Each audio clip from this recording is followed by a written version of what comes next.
Hello दोस्तों, जय श्री राम। तो कैसे हैं दोस्तों? आशा करता हूँ भगवान रामचंद्र जी की कृपा से आप सब लोग ठीक होंगे और भगवान रामचंद्र जी की कृपा हमेशा आप लोगों के ऊपर बनी रहे, यही हमारी दिल से कामना है। तो दोस्तों, आप लोग सुन रहे थे काकभुसुंडी रामायण, और काकभुसुंडी रामायण सुना रहे हैं भगवान शंकर माता पार्वती को। और प्रसंग चल रहा है काकभुसुंडी और गरुड़ देव जी का। तो गरुड़ देव जी को सुना रहे हैं काकभुसुंडी जी कलयुग की कुछ घटनाएं, कि कलयुग में कैसे कैसे हमारे साथ हुआ और क्या क्या हमारे ऊपर गुजरी, कैसे कैसे इंसान होते थे और क्या क्या होता था। तो दोस्तों, आइए सुनते हैं काकभुसुंडी रामायण।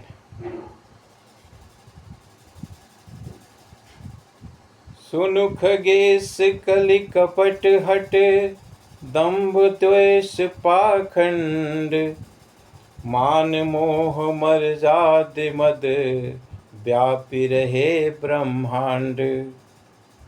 हे पक्षी राज गरुड़ जी, सुनिए। कलयुग में कपट हट, दंभ दोष पाखंड, मान मोह और काम आदि अर्थात काम क्रोध और लोभ और मद ब्रह्मांड भर में व्याप्त हो गए। तामस धर्म करहि नर, जप तप व्रत मख दान, देव न बर सही धरनी, बै न जामहि धान।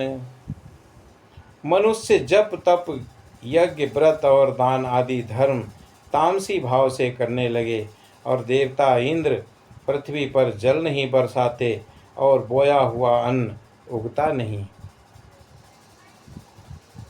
अबला कच भूषण भूरि क्षुधा, धनहीन दुखी ममता बहुधा, सुख चाहे मूढ़ न धर्म रता, मति थोरी कठोरी न कोमलता।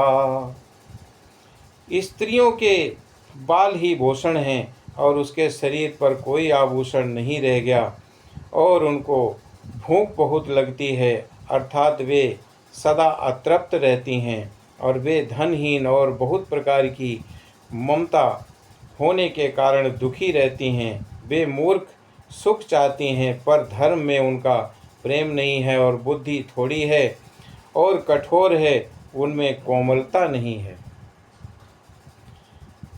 नर पीड़ित रोग न भोग कहीं, अभिमान विरोध अकार नहीं, लघु जीवन संबतु पंच दशा, कल्पांत न नाश गुमानु असा। मनुष्य रोगों से पीड़ित है, भोग सुख कहीं नहीं है, और बिना ही कारण अभिमान और विरोध करते हैं। 10-5 वर्ष का थोड़ा सा जीवन है, परंतु घमंड ऐसा है कि मानो कल्पांत प्रलय होने पर भी उनका नाश नहीं होगा। कलिकाल बिहाल किए मनुजा, नहीं मानत कवो अनुजा तनुजा, नहीं दोष विचार न शील तलता, सब जाति कुजाति भय मंगता। कलिकाल ने मनुष्य को बेहाल अस्त व्यस्त कर डाला, और कोई बहन बेटी का भी विचार नहीं करता। लोगों में ना संतोष है, ना विवेक है, और ना शीतलता है। जाति कुजाति सभी लोग भीख मांगने वाले हो गए। तो दोस्तों, कलयुग में ऐसा ही होगा जो काकभुसुंडी जी महाराज ने देखा भी है और बता भी रहे हैं। ईर्षा पुरुषाक्षर लोलुपता, भरी पूरी रही समता बिगता, सब लोग वियोग विशोक है, वर्णाश्रम धर्म आचार गए। ईर्ष्या, डाह, कड़वे वचन और लालच भरपूर हो रहे हैं और समता चली गई। सब लोग वियोग और विशेष शोक से भरे पड़े हैं और वर्णाश्रम धर्म के आचरण नष्ट हो गए हैं। दम दान दया नहीं जानपनी, जड़ता पर पंचन ताति घनी। तनु पोषक नारी नरा सगरे, पर निंदक जे जग मोह बिगरे। इंद्रियों का दमन, दान, दया और समझदारी किसी में नहीं रही। मूर्खता और दूसरों को ठगना ये बहुत अधिक बढ़ गया। स्त्री पुरुष सभी शरीर के ही पालन पोषण में लगे रहते हैं और जो पराई निंदा करने वाले हैं जगत में वे ही फैले हैं। सुन ब्याल लारी काल कली, मले अब गुण आगार। गुनहु बहुत कलि जुग करे, बिनु प्रयास निस्तार। काकभुसुंडी जी कहते हैं कि हे सर्पों के शत्रु गरुड़ जी, सुनिए, कलिकाल पाप और अवगुणों का घर है और किंतु कलयुग में एक गुण भी बड़ा है कि उसमें बिना ही परिश्रम भव बंधन से छुटकारा मिल जाता है। कृत युग त्रेता द्वापर, पूजा मख अर जोग। जो गति होई सो कलि हरि, नाम ते पावहि लोग। सतयुग, त्रेता और द्वापर में जो गति पूजा, यज्ञ और योग से प्राप्त होती है, वही गति कलयुग में लोग केवल भगवान के नाम से पा जाते हैं। तो ये तो बताई है काकभुसुंडी जी ने कि कलयुग में सिर्फ नाम का ही प्रताप है और भगवान का नाम लो तो बेड़ा पार हो जाएगा। कृतयुग सब जोगी विज्ञानी, करि हरि ध्यान तरहि भव प्राणी।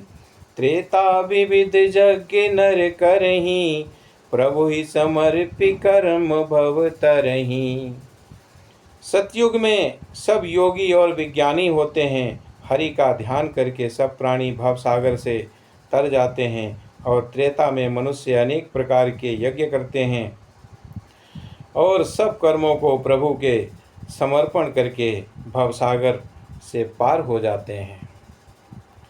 द्वापर करि रघुपति पद पूजा, नर भव तरहि उपाय न दूजा। कलयुग केवल हरि गुण गाहा, गावत नर पावहि भव थाहा। द्वापर में श्री रघुनाथ जी के चरणों की पूजा करके मनुष्य संसार से तर जाते हैं और दूसरा कोई उपाय नहीं है। और कलयुग में तो केवल श्री हरि की गुण गाथाओं का गान करने से ही मनुष्य भवसागर की था पा सकता है। कलयुग जोग न यज्ञ न ज्ञाना, एक आधार राम गुण गाना। सब भरोस तजि जो भज राम ही, प्रेम समेत गाव गुण ग्राम ही। कलयुग में ना तो योग और यज्ञ है और ना ज्ञान ही है। श्री राम जी का गुणगान ही एकमात्र आधार है। अतएव सारे भरोसे त्याग कर जो श्री राम जी को भजता है और प्रेम सहित उनके गुण समूहों को गाता है, वही भव से पार हो जाता है। सोई भव तर कछु संशय नाही, नाम प्रताप प्रगट कलि माही। कलि करे एक पुनीत प्रतापा, मानस पुण्य होई नहीं पापा। वही भवसागर से तर जाता है, इसमें कुछ भी संदेह नहीं है। नाम का प्रताप कलयुग में प्रत्यक्ष है, और कलयुग का एक पवित्र प्रताप महिमा है। और कि मानसिक पुण्य तो होते हैं, पर मानसिक पाप नहीं होते हैं। कलयुग समयुग आन नहीं, जो नर कर विश्वास। गाई राम गुण गण बिमल, भव तर बिनहि प्रयास। काकभूषुंडी जी कहते हैं कि यदि मनुष्य विश्वास करे तो कलयुग के समान कोई दूसरा युग नहीं है, क्योंकि इस युग में श्री राम जी के निर्मल गुण समूहों को गाकर मनुष्य बिना ही परिश्रम संसार रूपी समुद्र से तर जाता है। तो दोस्तों, कलयुग के बारे में इतनी अच्छी जानकारी और अच्छी कथा सुनाई है काकभूषुंडी जी ने कि कलयुग केवल नाम आधारा, सुमिर सुमिर नर उतर ही पारा। तो कलयुग में भगवान का नाम ही लेना बहुत उचित है और बहुत अच्छा है। तो दोस्तों, आज की कथा को हम यहीं पर विराम करते हैं, और इससे आगे की कथा हम शेष अगले भाग में सुनाएंगे। तो दोस्तों, जय श्री राम।